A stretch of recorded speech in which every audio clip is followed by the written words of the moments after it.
balik lagi sama Bidang Cara. Kali ini aku mau bahas apa? Aku mau bahas ringan tentang bayi menyusu ya, terutama untuk bayi-bayi newborn. Nah, kenapa sih bayiku itu belum bisa menyusu dengan benar ya? Apakah nanti akan lahir dengan sendirinya untuk menyusu?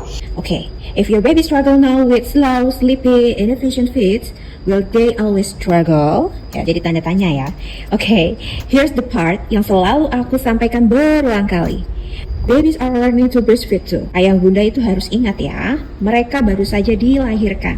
Di dalam rahim, kebutuhan mereka itu semua terpenuhi ya. Jadi kebutuhan makan, oksigen, ya kan, dan sebagainya itu semua terpenuhi gitu ya. Jadi mereka hanya menunggu saja. They are born with feeding reflexes, but they aren't experts right off the bat.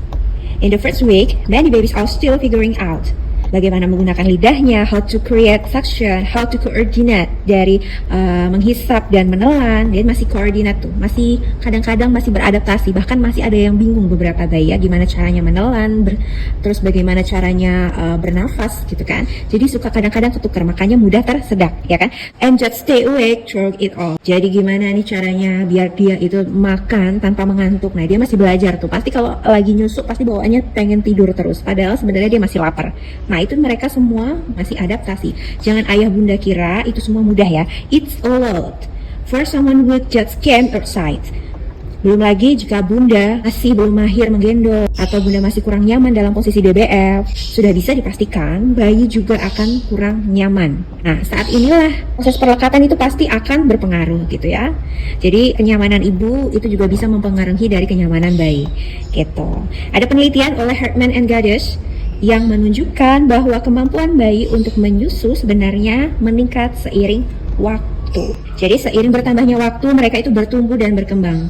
Stronger suction, better coordination, more efficient milk transfer. Nah, ini berarti bayi yang kesulitan DBF di awal bisa jadi nantinya dia akan mahir menyusu di kemudian hari. Okay, I see this all the time, especially with my client nih. Tapi tunggu dulu ya, aku mau perjelas ini. Khawatirnya, oh ya udah karena Bubik bilang ini jadi oke aja gitu ya. Enggak semua kasus membutuhkan waktu. Ada beberapa kasus memang diperlukan untuk konsultasi lebih dalam. Jika bunda ragu dan merasa butuh bantuan, maka lakukanlah. Tidak perlu ditunda, tidak perlu menunggu. Ikuti insting bunda. Kalau bunda merasa butuh bantuan, minta bantuan. Okay? But for some, many babies, time is your best friend. Inilah kenapa seringkali beberapa ibu 3 bulan pertama itu terasa mudah sekali. Karena ibu dan bayi telah lebih mendalam memahami berbagai hal. Sehingga proses DBF jadi lebih efisien. Oke, gitu ya. Nah, terkadang bayi ayah dan bunda itu hanya butuh waktu, praktek, dan dukungan. Oke.